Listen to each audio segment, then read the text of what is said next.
सिने दिग्दर्शक सिने अभिनेते महेश मांजरेकर यांनी राज ठाकरे यांचा इंटरव्ह्यू घेतला काय, त्यांनी पॉडकास्टवर टाकला काय आणि त्याच्यानंतर उद्धव ठाकरे यांची प्रतिक्रिया लगेच सकारात्मक आली काय? कारण की राज ठाकरे आणि उद्धव ठाकरे हे महाराष्ट्र धर्मासाठी एकत्र येऊ शकतात. बाकी भांडणं वाद हे किरकोळ गोष्टी बाजूला ठेवून इगोचा प्रश्नच नाही असं म्हटल्यानंतर महाराष्ट्रामधलं राजकारण ढवळून निघालेलं आहे आणि पोटदुखी देखील सुरू झालेली आहे. ती अर्थातच भारतीय जनता पार्टी आणि उपमुख्यमंत्री एकनाथ शिंदे यांच्या शिवसेनेमध्ये नेमकी प्रतिक्रिया व्यक्त करायची तर ती काय करायची असा प्रश्न आलेला आहे. उपमुख्यमंत्री एकनाथ शिंदे दरेगावला गेलेले, त्यांना एका पत्रकाराने प्रश्न विचारला की तुमची या बातमीवर काय प्रतिक्रिया आहे. त्यावेळेला ते म्हणले, अहो कसली प्रतिक्रिया, कामाचं बोला, मुद्द्याचं बोला, असं करून ते तिथून ताडकन निघून गेले. त्या पत्रकाराचा प्रश्न त्यांनी टाळला. दुसरीकडे भारतीय जनता पार्टीचे सगळे जे आमदार आहेत, म्हणजे जास्त बोलणारे आमदार, अतुल भातखळकर, नितेश राणे, आशिष शेलार, हे सगळे यांना काय बोलावं ते सुचेनासं झालेलं आहे. भातखळांनी असं म्हटलं की महाराष्ट्र हिताचा कुठं प्रश्न आला, ते दोन पक्ष एकत्र येणार आहेत. नितेश राणे यांनी जिहादी हृदय सम्राट उद्धव ठाकरे यांच्यावर नेहमीप्रमाणे टीका केली आणि आशिष शेलार राज ठाकरे मित्र काय म्हणावं की काय या संबंधी त्यांचा गोंधळ उडाला. म्हणजे असं हे एकूण सगळीकडे दिसतंय. मूळ मुद्दा काय? महाराष्ट्र धर्माचा मूळ मुद्दा आहे. राज ठाकरे आणि उद्धव ठाकरे जर एकत्र आले तर महाराष्ट्रामध्ये ज्या पद्धतीचं फोडाफोडीचं राजकारण जे झालेलं आहे गेल्या 2, 2.5, 3 वर्षांमध्ये, आणि राजकारणामध्ये कुठलाही तात्विक मुलाहिजा न बाळगता आम्ही काही संन्याशाची वस्त्र परिधान केलेली नाहीत. आम्ही वाटेल त्या पद्धतीने राजकारण करू शकतो आणि म्हणून आमची ती चाणक्य नीती आहे, कृष्ण नीती आहे, कूटनीती आहे, असे वेगवेगळे शब्द वापरून भारतीय जनता पार्टीने केलेले उद्योग आता लोकांना नकोसे वाटायला लागलेले आहेत. आणि त्यात महाराष्ट्र धर्म हा हा जो विषय ऐरणीवर आलेला आहे त्याचं कारण केंद्र आणि राज्य सरकार आहे. आता ती हिंदीची सक्ती, पहिलीपासून हिंदी ही भाषा घेतलीच पाहिजे असं बंधन. मग त्यासाठी काय 2020चं नवीन शैक्षणिक धोरण वगैरे वगैरे ते सगळं सांगण्यात येत आहे.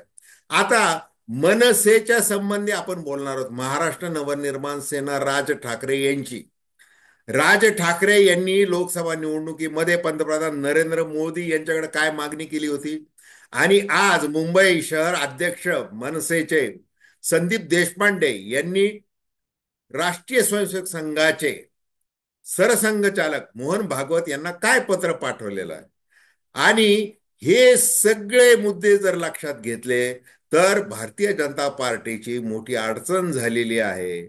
आणि आता आपण जे 100% मुंबई महानगरपालिकेसह इतर सर्व महानगरपालिका आणि सर्व बाकीच्या स्थानिक स्वराज्य संस्थांवर आपण आपली हुकूमत आणू शकतो, हा विश्वास हा कुठेतरी डळमळी झाले त्या एका बातमीमुळे. कोणत्या बातमीमुळे? की राज ठाकरे आणि उद्धव ठाकरे एकत्र येतील या बातमीमुळे.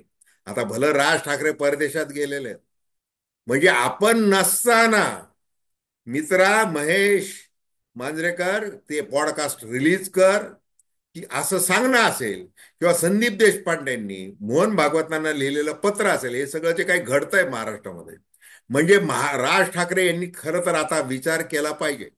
काय विचार केला पाहिजे? की आपण अजून कुठेही स्पष्ट व्यक्ती म्हणजे कुठल्याही अधिकृत अशा व्यासपीठावर बोललेलो नाही. महेश मांजरेकर हे पत्रकार वगैरे नाहीयेत, परंतु ते एक सार्वजनिक व्यक्ती जरूर आहेत. ते बोलल्यामुळे त्याचं महत्व देखील आहे. परंतु उद्या चालून राज ठाकरे ज्या वेळेला परत येतील त्यावेळेला राज ठाकरे याबद्दल बोलणार काय याची देखील उत्सुकता आहे. आणि ती उत्सुकता तशीच ठेवून आपण आज चर्चा करणार आहोत की नेमकं राज ठाकरे यांच्या मनामध्ये काय चाललेलं आहे महाराष्ट्र धर्माविषयी आणि ते कोणत्या दृष्टीने ते पावलं टाकत आहेत. कारण की मनसेचं जे मतांची त्यांची जी टक्केवारी आहे ती 1.77% एवढी खाली आलेली आहे. अशा परिस्थितीमध्ये आगामी सगळ्या निवडणुका आणि राजकीय जडणघडण कशा पद्धतीने करायची असे अनेक प्रश्न घेत त्यांनी महाराष्ट्र धर्माचा झेंडा जो आहे तो आपल्या खांद्यावर घेतलेला आहे. आणि तो कशा प्रकारे ते यशस्वी होतात हे आता आपल्याला आगामी काळामध्ये दिसून येईल. तर आपण अतिशय या एकूण ज्या घटना घडत आहेत सध्याच्या या क्षणाला त्या संबंधी अतिशय थोडक्यामध्ये बोलणार आहोत. नमस्कार, जय महाराष्ट्र. मी डॉक्टर अनिल फळे. माझी आपल्याला विनंती की चॅनल सबस्क्राईब करावं, सबस्क्राईबचं बटन दाबावं आणि आपली प्रतिक्रिया बिनधास्तपणे नोंदवावी. हे बघा, लोकसभा निवडणुकीमध्ये राज ठाकरे यांनी अचानकपणे म्हणजे त्यांनी जे काही सूत जुळून घेतलं कुणाशी, भारतीय जनता पार्टी म्हणून. म्हणजे अगदी केंद्रीय गृहमंत्री अमित शहा यांना दिल्लीमध्ये ते जाऊन भेटले, नंतर पाठिंबा दिला लोकसभा निवडणुकीमध्ये. आणि तो ज्या वेळेला पंतप्रधान नरेंद्र मोदी यांच्या उपस्थितीमध्ये घाटकोपरला ती सभा झाली, त्या सभेमध्ये राज ठाकरे यांनी काही मागण्या तिथं मांडल्या. त्यामध्ये एक महत्वाची मागणी त्यांनी अशी मांडली होती की मराठी भाषेला अभिजात दर्जा द्यावा. आणि ती नंतरच्या काळामध्ये ती मंजूर झाली देखील विधानसभेच्या आधी. म्हणजे तो हेतू अर्थात तो काय होता की आपलं म्हणजे जे काही करायचं, अगदी मुस्लिम पसमानदा मुस्लिम आहेत, अमुक आहेत, तमुक आहेत, त्यांचीही मतं मिळाली पाहिजे म्हणून देखील काय करायचं, मोदी ते सौगात सौगात आहे मोदी वगैरे काय ते द्यायचे. म्हणजे वाटेल ते करायचं, मतं मिळवायचे. त्याप्रमाणे हे मराठी भाषेला अभिजात दर्जा द्यायचा. अर्थात हा निर्णय तेवढा सहजासहजी झालेला नाही. गेल्या अनेक वर्षांपासून त्याची मागणी होती आणि ती ऐन निवडणुकीच्या 2-3 महिन्यात ती आधी पूर्ण केली गेली. त्याच्यामध्ये काही वावगं नाही, उलट त्याचं स्वागतच केलं पाहिजे त्या निर्णयाचं. त्याच्याबद्दल कुठलाही त्याला म्हणजे हलक्यामध्ये काही बोलण्यामध्ये त्याच्यामध्ये अर्थ नाही. ती चांगली गोष्ट झालेली. आता काय झालेलं आहे, आता आज संदीप देशपांडे यांनी राष्ट्रीय स्वयंसेवक संघाचे सरसंघचालक मोहन भागवत यांना पत्र दिलेलं आहे. त्या पत्रातला मजकूर मी आवर्जून आपल्याला सांगतोय आणि थोडासा वेळ लागेल तर तो ऐका. हे बघा, संदीप देशपांडे यांनी मराठ्यांच्या इतिहासाची पत्रात उजळणी केली आहे. मराठ्यांनी जवळजवळ सर्व भारतावर राज्य केले असं त्या पत्रामध्ये त्यांनी म्हटलेलं आहे. आता पुढं ते काय म्हणतात आहे की मराठी माणूस हा सहिष्णू आहे, त्याचा गैरफायदा घेण्यात येत आहे. मराठी माणूस हा सुद्धा हिंदूच आहे. गुजराती तामिळ बोलणार हा सुद्धा हिंदूच आहे. ख्रिस्ती धर्म वाढवण्यासाठी तामिळ, मल्याळम, कोकणी ही बोलीभाषा आत्मसात करण्यात आली. हे सर्व सांगण्याचे कारण एकच आहे की धर्म वाढवायचा असेल, टिकवायचा असेल तर सर्व भाषांना सामावून घेणे गरजेचे आहे. एका समूहाची भाषा दुसऱ्या समूहावर लादून धर्म वाढू शकत नाही. पाकिस्तानातील बंगाली बोलणारे मुसलमानांनी भाषे आधारित स्वतंत्र राष्ट्र घेतले, हा इतिहास ताजा आहे. ज्या पद्धतीने सरकार हिंदी भाषेची सक्ती करून हिंदू समाजात फूट पाडण्याचे काम करत आहे, त्यामुळे हिंदू समाज हा एकत्र येण्याऐवजी विखुरण्याची शक्यता अधिक आहे. कारण हे बघा, हिंदुत्व म्हणजे सरसंघचालकांना लिहित आहेत हे संदीप देशपांडे, त्यामुळे ते हे सगळं हिंदुत्वाची चौकट त्यांनी उभी केलेली आहे. राष्ट्रीय स्वयंसेवक संघाला एक वैचारिक अधिष्ठान आहे आणि ही संघटना विचारांच्या आधारावर उभी आहे, म्हणून हे सांगण्याचे धाडस करत आहेत. आता थेट संघाला सांगायचं म्हणजे काय, ते थोडंसं असं कुठल्या संदीप देशपांडे सारख्या यांच्या कार्यकर्त्यांनी सरसंघ चालकांना सुचवा वगैरे असं काही कोणी भारतीय जनता पार्टीच्या नेत्यांनी कोणी टीका करू नये म्हणून आधीच त्यांनी म्हटलं की आम्ही धाडस करतोय, असं त्याचा अर्थ आहे. हिंदू धर्मामध्ये फूट पाडण्याच्या या कृतीला आपण चाप बसवायला हा आमचा ठाम विश्वास आहे, अशी अपेक्षा या पत्रातून व्यक्त केलेली आहेत. आता देवेंद्र फडणवीस यांना साहित्यिक, भाषा अभ्यासक वेगवेगळे प्रश्न विचारतात, राजकीय लोक देखील प्रश्न विचारतात. मग देवेंद्र फडणवीस मुख्यमंत्री या नात्याने जबाबदारीने बोलत आहेत. आता त्यांची ती भूमिका ते सांगत आहेत. आता त्यांची भूमिका काय त्यांनी एका ठिकाणी व्यक्त केलेली बघा. पहिली गोष्ट समजून घेतली पाहिजे की मराठी ऐवजी हिंदी अनिवार्य केलेली नाही. मराठी अनिवार्यच आहे, पण नवीन शैक्षणिक धोरणात 3 भाषा शिकण्याकरता संधी दिलेली आहे. 3 भाषा शिकणं अनिवार्य आहे. या 3 भाषांपैकी 2 भाषा या भारतीयच असल्या पाहिजे असा नियम आहे. त्यामुळे 2 भाषांमध्ये एक मराठी भाषा तर आपण आधीपासूनच सक्तीची केलेली आहे. दुसरी भाषा कोणती, तर कुठली भाषा घेतली तर ती हिंदी, तामिळ, मल्याळम घ्यावी लागेल. या बाहेरची घेता येणार नाही असं फडणवीस यांनी सांगितलं. आता एकूण 22 भाषा आहे राजभाषा. आता एकूण 22 राजभाषांपैकी एक हिंदी एक राजभाषा आहे. आता राज ठाकरे असं म्हणतात आहे की आम्ही हिंदू आहोत, आम्ही हिंदी असण्याची गरज नाहीये. आम्ही हिंदू जरूर आहेत. मग हिंदू कशा प्रकारचे आहे त्या याच्यामध्ये त्यांनी त्या पत्रामध्ये म्हटलेलं आहे. आता प्रश्न काय आहे? आता महाराष्ट्र धर्माचा प्रश्न आहे. आणि महाराष्ट्र धर्माचा प्रश्न हा का उपस्थित झालेला आहे? कारण की भारतीय जनता पार्टी हे जे काही प्रचंड बहुमत आहे, म्हणजे दिल्लीमध्ये नाही आहे, दिल्लीवर काठावरचं कसरत आहे. जिथं 272 पाहिजे तर तिथे 240च भारतीय जनता पार्टीचे स्वतःचे खासदार आहेत. इकडे महाराष्ट्रामध्ये काय वेगळी परिस्थिती आहे. प्रचंड असं बहुमत आहे. 132 ते 136 जागा ह्या भारतीय जनता पार्टीच्याच आहेत. मग आता त्या जोरावर आपल्याला काय करायचं आहे?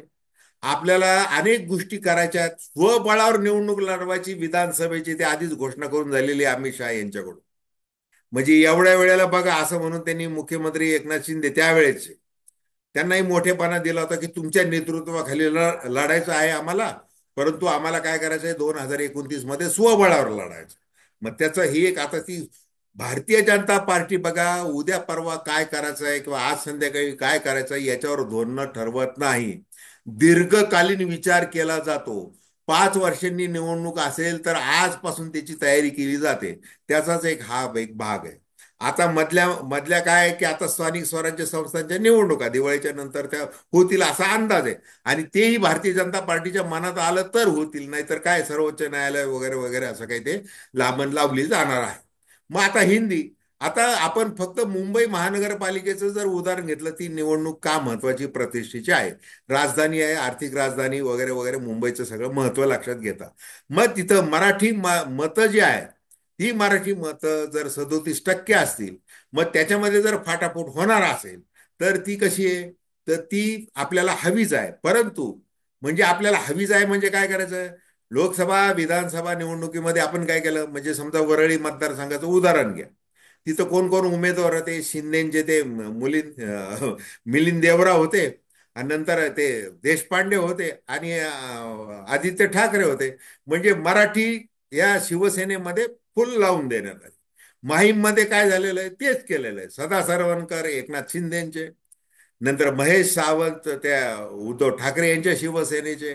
म्हणजे ही सगळी काय त्यांच्यामध्ये फाटाफूट व्यवस्थित लावून द्यायची, आपण फक्त मजा बघायची.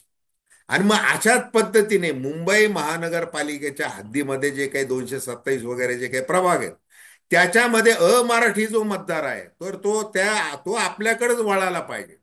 आता ही तर एकतर कसं आहे की फाटाफूट केली आहे सगळ्या मनसे, एकनाथ शिंदे आणि उद्धव ठाकरे यांच्यामध्ये, कारण की ते मराठीचा मुद्दा लावून धरतात ते. मग उरले ती फाटाफूट ती आपल्या फायद्याची आहे. आणि दुसरीकडे काय, हे जे मराठी आहेत हे सगळे आपल्याला मतं मिळाले पाहिजे. मग त्यासाठी मग तिथपासून ही सगळी तयारी आहे.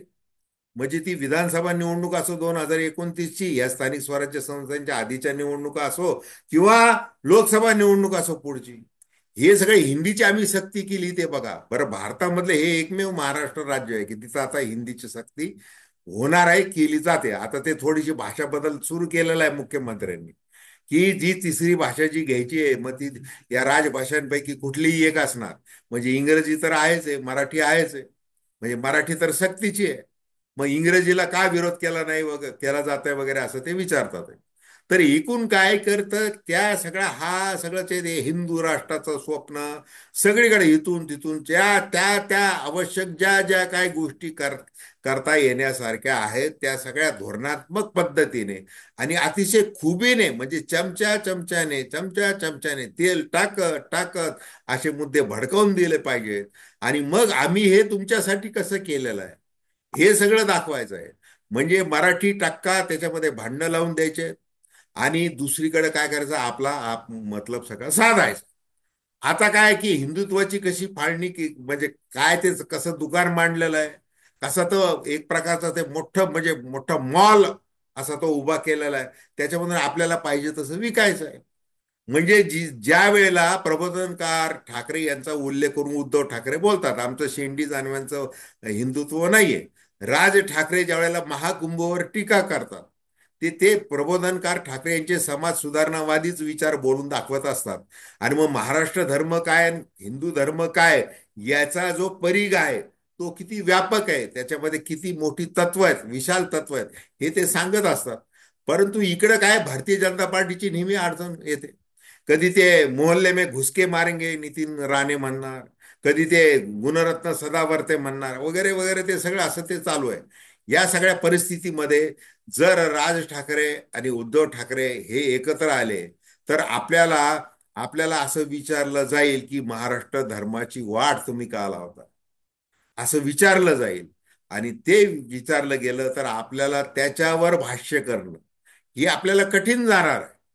आणि मग ते कठीण जसं भारतीय जनता पार्टीला जाणार आहे तसं उपमुख्यमंत्री एकनाथ शिंदे यांना देखील थोडंसं जड जाणार आहे, कारण ते भारतीय जनता पार्टी बरोबर असणार आहे. हे सगळे विचार आहे. बरं, त्या ज्या पद्धतीने भाषेचा वापर, धोरणं मग ती कशी लवचिक आहेत, त्याच्यामध्ये कसं तात्विक अधिष्ठान आहे, म्हणजे कसं आहे ते बोलण्याची जी लकब आहे, ती जी ते जे काही शहाणपण आहे, वैचारिक शहाणपण, ते एकट्या भारतीय जनता पार्टीकडे, त्या नेत्यांकडे ते सांगतील. उपमुख्यमंत्री एकनाथ शिंदेचं काय, त्यांची अडचण होईल. ह्या सगळ्या गोष्टी लक्षात घेता महाराष्ट्राचं राजकारण सध्या काय आहे की महाराष्ट्र धर्मावरूनच हे झालेलं आहे. आणि त्याला कारणीभूत हे दोन व्यक्ती आहेत, दोन नेते आहेत, राज ठाकरे आणि उद्धव ठाकरे.